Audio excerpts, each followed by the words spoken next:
Good morning. Let's get started on Brokermint Advanced.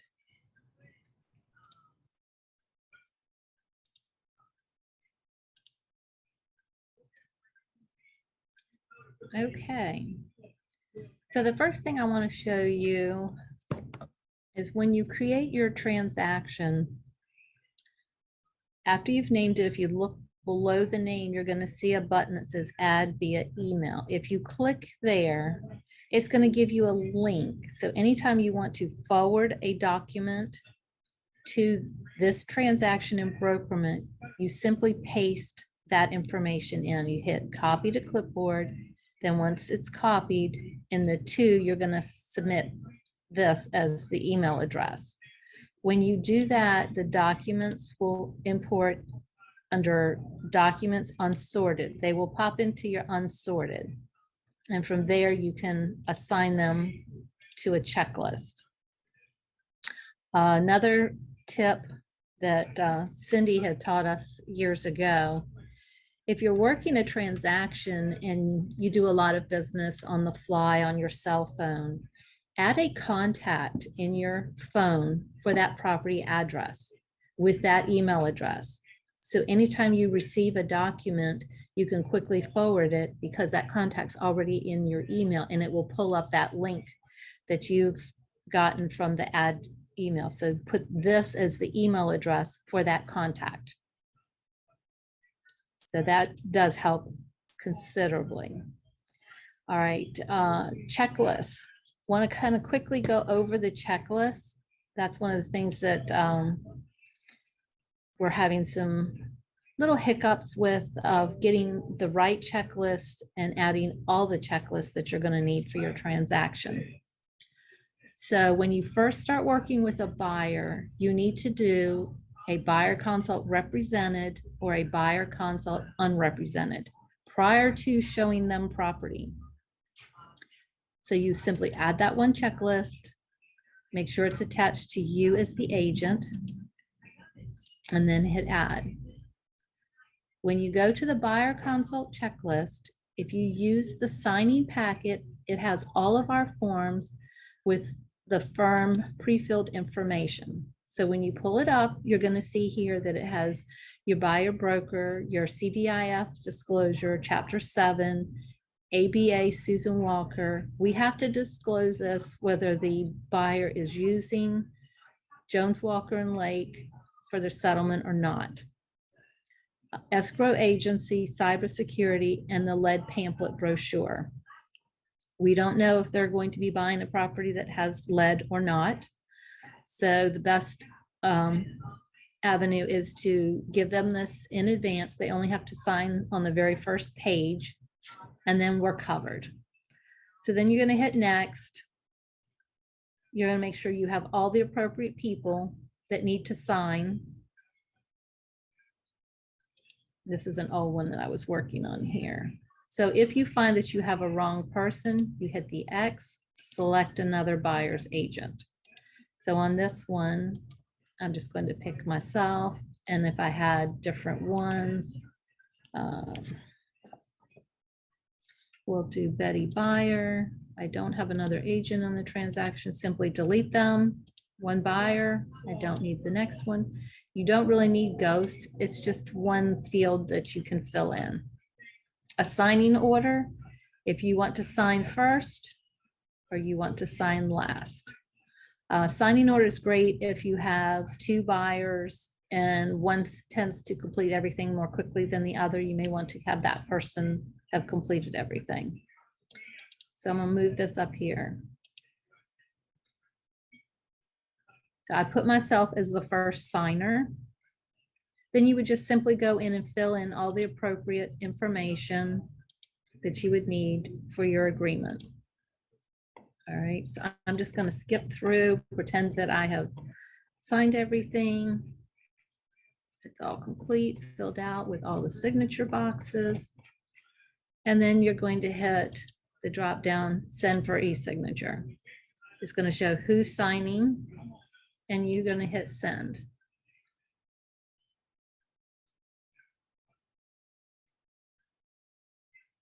Okay, so then when you're back on this packet, it's going to show that it was sent to Carla and Betty Buyer. Now, if I was logged in as me as the agent, it would prompt me to go ahead and sign it, and then it would send it. If not, it would go to the buyer if you selected them first, and then come back to you to sign at the end. Once the packet is signed and complete, you don't need to download it and then split it and re-upload it. The only thing you need to do is come over here to this Unassign button, and you're going to click Unassign. That's going to move it over here to your documents unsorted. You'll see the packet is right here. You're going to click on it, and you're going to do Edit Split. And then you simply go by the pages. Page 1 to 5 should be your buyer broker. And then simply start typing exclusive right to represent buyer. Once this name pops up and that's the one that you're looking for, you click the name, it knows exactly where to put it on that checklist. So I'll just do a couple more here. All right, number 6, that's my CDIF. And if you just arrow down, you can see where the last page is to get your last number. So we know that that's 14. Again, CD, there you go, consumer disclosure. If you find you've gone too far and you're on the wrong page, like I just did here, then you're going to scroll back and say, okay, this is 12. You just simply change that to 12 before you go any further. 13. I'm not going to do all of them. 15. And then on your chapter 7, if you type the word summary, it'll find it there. All right. So then once you have your split here and it matches up to your documents and you hit the split button, it's going to split these documents, put the matching ones on the checklist. So then when you come back here, click on your checklist, you'll see here's the ones that I've split. Once you have split them, you need to submit them for review. That's how Lucy knows to review them. Caitlin and myself know that you're working with a buyer. All right. Next step with this buyer, you're going to write an offer. So you're going to come back to your checklist and you're going to look for Purchase General. And you're going to add that checklist. Again, you're going to have a contract packet. Use forms.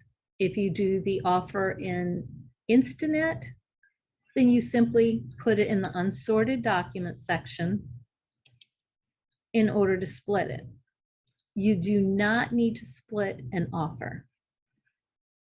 Upload it into the unsorted and keep it there.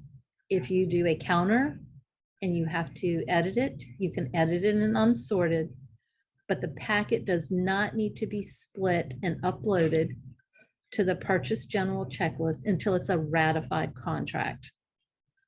All right, save you a lot of time because you may write more than one offer. So if you do the use forms, same thing, you're going to go through, it's going to show your forms here. If you find that there's a form in here that you don't need, say they're not doing a home inspection, not even for informational purposes, the X takes the document off.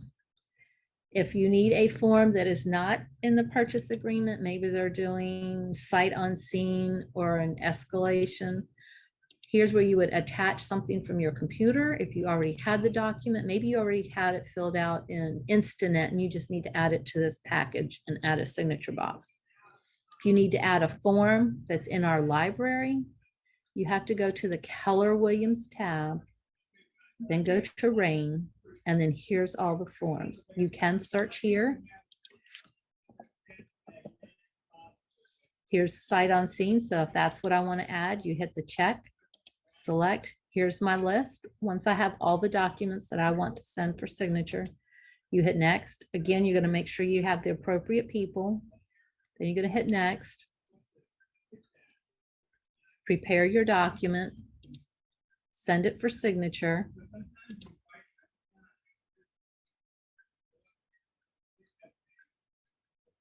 Give it a second. Once it's here, if this is where the document is that it is done and signed, then you're going to move it by hitting unassign so it goes to the unsorted. That way you can split it, do what you need to.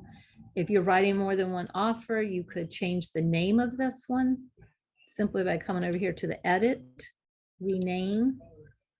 So if you had written an offer,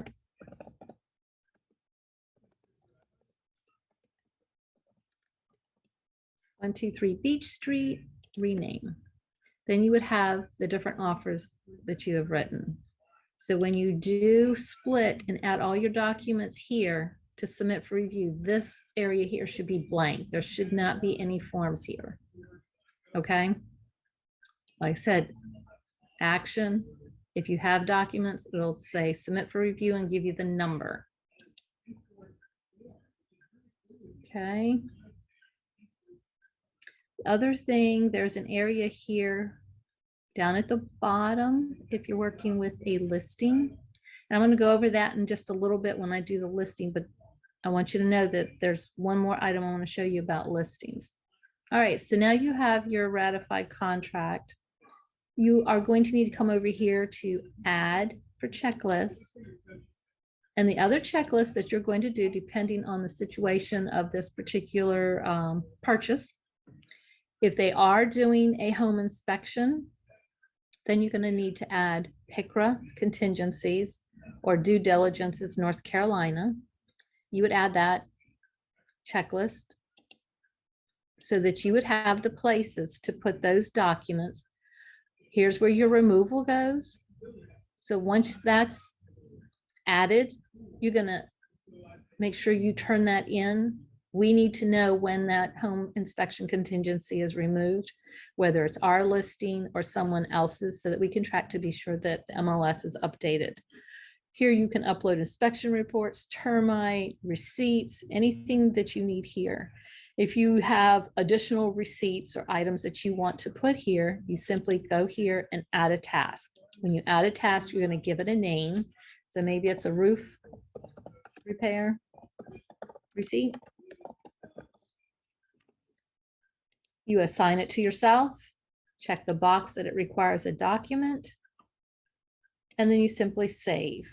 Here you go, hit the upload button, add that receipt. All right, so if the property has a condo or POA, we have checklists for those. So let's say it's a condo, you're going to add that checklist.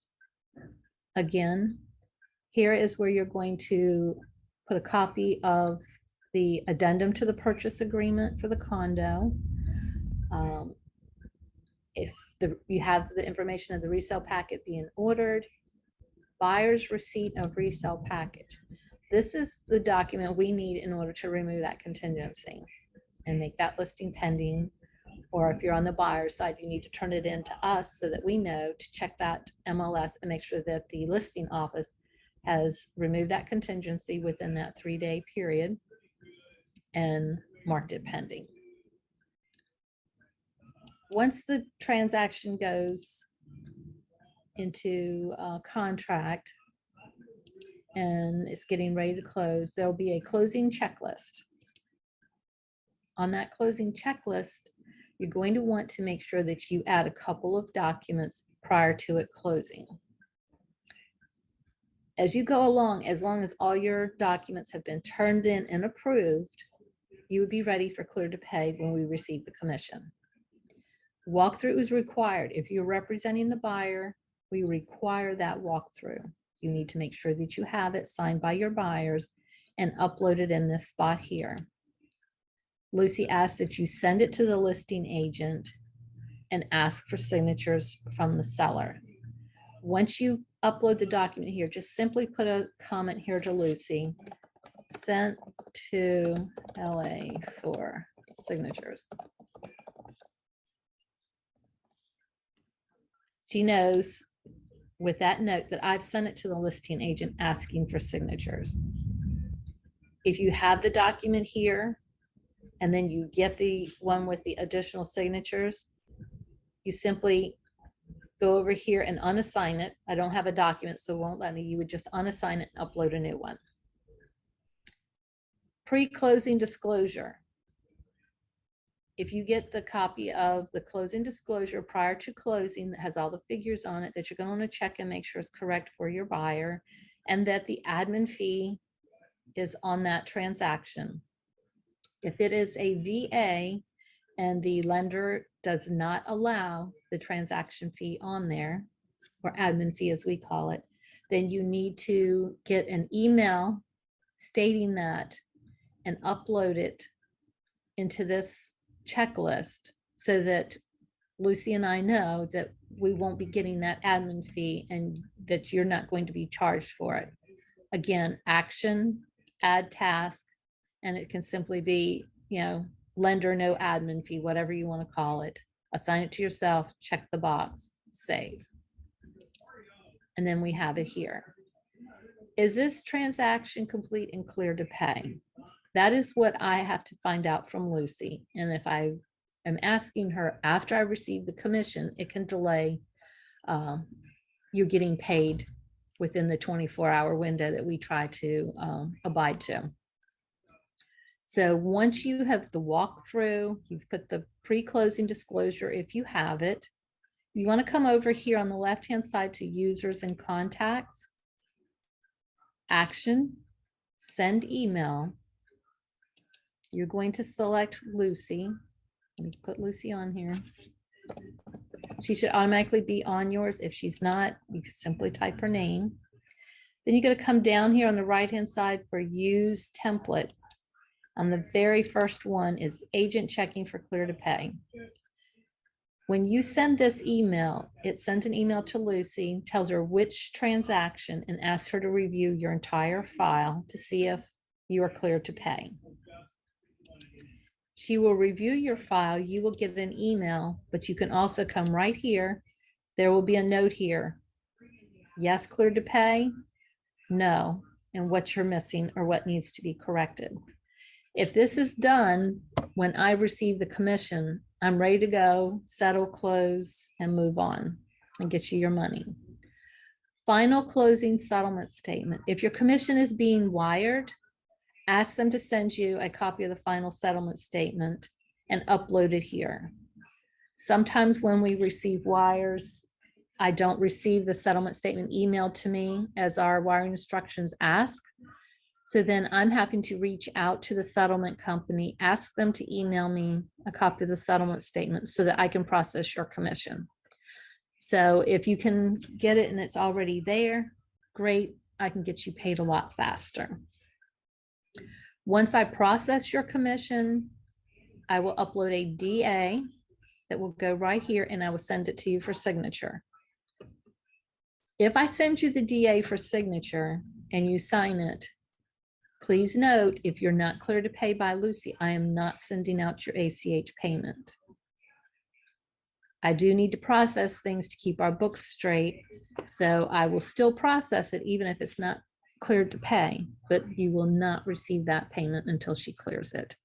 At any time, if you have any confusion, you're not sure what she wants, reach out to me. I'll review the whole transaction with you. We'll go through each one of the checklists based on what she said, and we'll get everything corrected and fixed so we can get you cleared to pay. And that's the checklist you're going to use working with a buyer. Now, if you are working with a seller and you're doing a listing, it's going to run a little bit differently. So your first checklist for a listing is going to be listing residential. Same thing, you're going to add yourself, listing packet. One of the things that I recommend doing that makes it a little bit easier in completing is go into Instanet and do your data sheet. It's a little bit easier to fill out. It already has it sitting in the system, ready for Caitlin just to pull it in instead of having to manually enter and type all 5 pages of that data input. So if you create it in Instanet and download the document, you simply X this one out and then attach the data that you would have uploaded on your computer. And then continue on. Take note that some of these items down here at the very bottom may not pertain to your particular listing. If you don't need a lead, you take it off. If it's not in a POA and it's not a condo, you just simply take off what you don't need and leave the rest, and then hit next, complete your documents, and send them for signature. When you receive offers on your contracts, make sure to put them in your unsorted.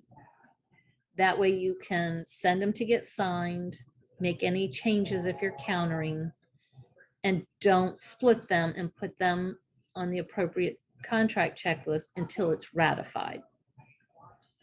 All right. Once you have it ratified, then you're going to do listing under contract, not the purchase general. You want listing under contract. It's a little bit different than the purchase, and it helps us when we're checking your documents to make sure you have everything. So then you would just simply sort your documents from the unsorted so that they go on the appropriate checklists here. Again, if this property is having a home inspection, you want to still add the PICRA due diligence. You want to add your condo POA if it's has one, so that you have those to track throughout that transaction, adding those documents. The other feature that I hinted on earlier that you can use is over here where it says offers. If you go here to offers, it gives you this link right here. So if you put this in the agent remarks to send all offers to, and you put this link in there, when the agents go to submit those offers, it will pop them in that place. So when they click on that link, they're going to get wanting to know the offer price, how much earnest money, what type of loan it is, who's the lender, what the contingencies are they pre-qualified, any notes that they want to share with you, the agent's information, and the information for their buyers, first name, last name, and then right here, select file, they upload the actual contract to you and submit their offer. When they do that, it pops in here. So then when you look, you would have, if you have one of those wonderful properties that you put it on the MLS and then all of a sudden you have 6 offers, all 6 of those offers would be listed here. So quickly you could see the offer price, the type of loan, and then the status is going to be whether you approve or reject it. So you'll see all the information. You can go in, look at them. There's a video, they'll give you a little more information on it. But you can actually email to the agent if you've rejected the offer, if you want highest and best. I don't have numerous ones in here to be able to do it, but you would just select the ones that you want, and then you could email. And it's like a form email. So if I put rejected, you're just going to put the message for the buyer. It's automatically going to put your information, the property information. So if you were rejecting 5, instead of sending 5 emails, you're going to type 1 email that you respectfully reject their offer, and then hit the button and it sends it. If you want to just email everybody, because maybe now you want highest and best, subject line that you're asking for highest and best by 5 p.m. today, type your message, send email. So in those situations, that is kind of handy. They do get an email when they submit the offer confirming that their offer has been submitted. So this is something that you should just really check out and see if it will work for you. I do have one agent I showed it to, and she has been using it, and it has helped her to eliminate where a potential offer went into junk mail and she did not realize it was there. And then the nice thing of being able to send out one email to multiple agents instead of 4 or 5 different emails. Don't see that anybody has any questions. So we're probably going to be ending a little early.